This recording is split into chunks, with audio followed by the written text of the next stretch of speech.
In the previous video, we introduced singular value decomposition, or SVD, and I gave you kind of a framework, or in a sense, a derivation of where it comes from.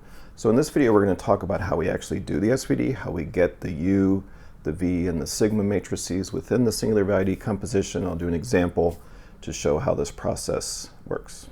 So you'll remember that the singular value decomposition of a matrix A is U sigma V transpose. A can be any matrix. Here it's real. And U and V are both square orthogonal matrices, and the sigma is a diagonal matrix, which is m by n, the same size as the original matrix A. So it looks like this. If in this case I've shown where n is bigger than m, so there's more columns than there are rows. So we have this block of zeros here. If m were bigger than n, then we have a big block of zeros down below. So again, the singular values are sitting on the diagonal of capital sigma, and remember that they're ordered such that the largest one is sigma 1, next largest sigma 2, on down to sigma p is the smallest one, which could be 0.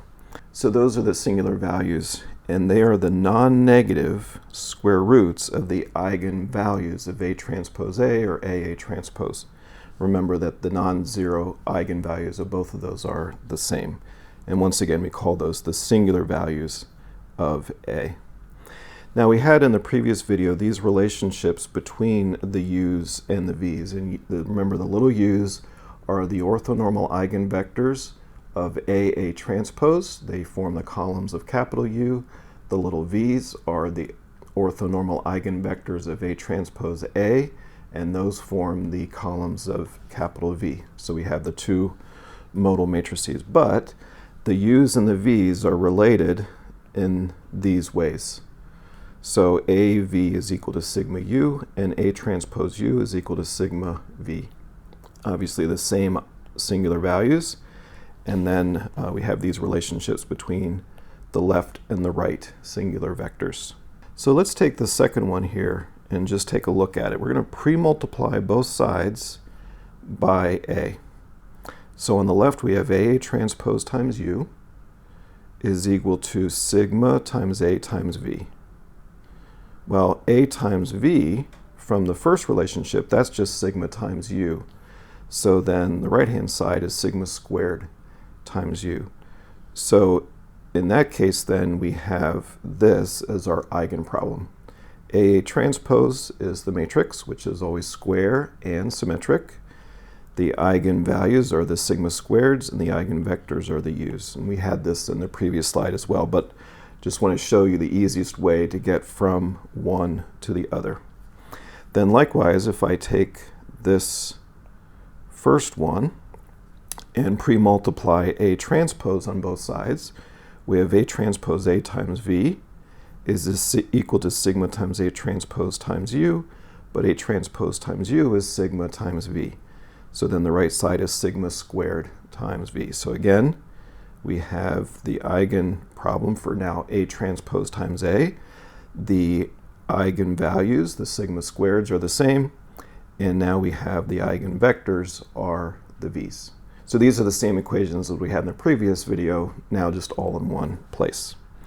Again, just to remind you the terminology, the U's are called the left singular vectors of A, and the V's are called the right singular vectors of A, just because the order U, sigma, V transpose, U is on the left, V is on the right. And then the sigmas from the sigma squareds take the non-negative square roots of sigma squareds, and those are the singular values. Okay, now it looks like we have two eigenproblems, right? One for AA transpose, one for A transpose A. However, we only need to solve the eigenproblem for one of these. Might as well pick the simplest one, which is usually the smaller of the two. One is m by m, the other is n by n. Usually we just pick the smaller one. And then from these relationships, we can get the other set of singular vectors. So if we solve for the U's, for example, then I can get the V's from this relationship. If I solve for the V's, then I can get the U's from this relationship. And so let's do an example to show how all of those details work out. I have a 2 by 3 matrix A, 1, 0, 1, and 1, 1, 0. And we're going to form the matrix products A times A transpose and A transpose times A. We'll take the smaller of the two, do its eigenproblem to get the sigma squareds and either the u's or the v's, and then from these relationships we will get the other set of singular vectors. If we have the u's, we'll get the v's. If we have the v's, we'll get the u's. This is essentially just a regular eigenproblem to start. So here's my A, 2 by 3. Here's A transpose, 3 by 2. And then I do the matrix products. Now A times A transpose, that's going to be 2 by 2. And A transpose times A is going to be 3 by 3. The first thing you'll notice is that both of these are indeed square. And more importantly, they're both symmetric, as we asserted last time. And they always are. So therefore, the eigenvectors of each of these will be mutually orthogonal or can be made to be mutually orthogonal, and therefore form the orthogonal matrices U and V. We can do the eigenproblem for either one of these. We'll take the smaller one, AA transpose in this case, for which we'll get the eigenvectors, the U's, the squares of the singular values, sigma squared. So this is our eigenproblem to start. You'll notice it looks like a fourth order polynomial, our characteristic equation, but it's a second order polynomial, or quadratic, for sigma squared. So don't forget that. So this is just a quadratic equation for sigma squared. It has two roots. Sigma 1 squared is 3, sigma 2 squared is 1. And remember to always put them in decreasing order from largest to smallest. We then get the eigenvectors, the u's, corresponding to those eigenvalues, 3 and 1. And so here are those details. And you get 1, 1, and minus 1, 1. Don't forget to normalize them, because the u's have to be orthonormal in order for the capital U to be orthogonal. Same thing with the v's. They must be orthonormal in order for the capital V to be orthogonal. So we have our two eigenvectors, and as you would expect, they are orthogonal. And so we can form our orthonormal matrix U, which is 1 over root 2 times 1 minus 1, 1, 1. The first column being U1 and the second column being U2. Okay, so again, just a regular eigenproblem to get the sigma squareds, and in this case to get the u's, or in other cases to get the v's. Now, given the u's, we want to get the v's. So we take these relationships where if I know u, I can solve for v. So v1 is just 1 over sigma 1 times the transpose of a times u1, and we know everything on the right-hand side. So sigma 1 is square root of 3, a transpose is 3 by 2, and u1 is this normalized eigenvector. We multiply that all out, and we get 2, 1, 1 as the corresponding right singular vector, and the normalization came out of this process. We didn't actually have to perform the normalization ourselves. Likewise with v2, it's 1 over sigma 2 times a transpose times u2.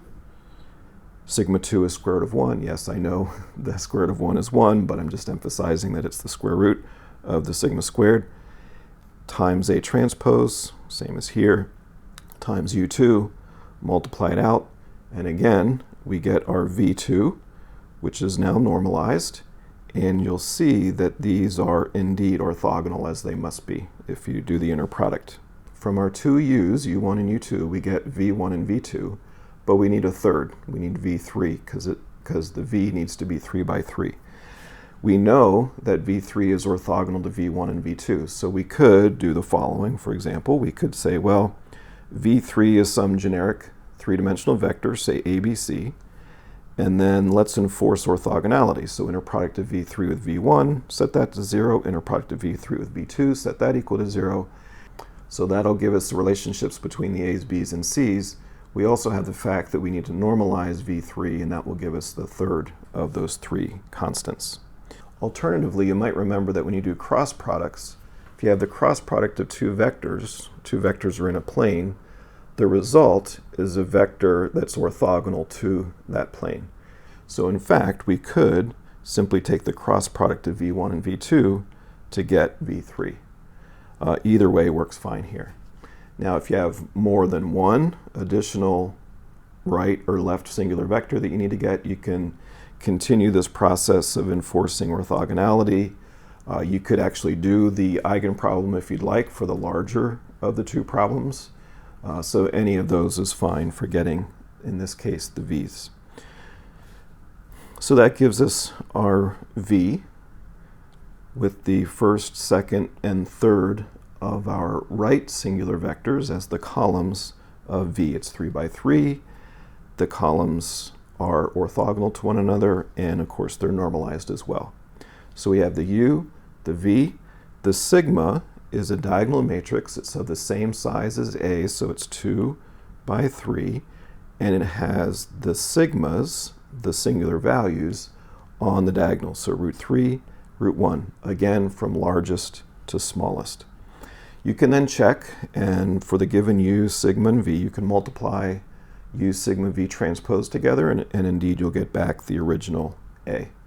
Of course, you can do all of these kinds of operations in Mathematica, MATLAB. They have built-in functions for doing singular value decomposition. In the next video, we're going to continue with singular value decomposition, SVD, but we're going to reframe it in terms of vectors rather than matrices. And you'll see how this is helpful to start to think about how we can use SVD in various kinds of applications.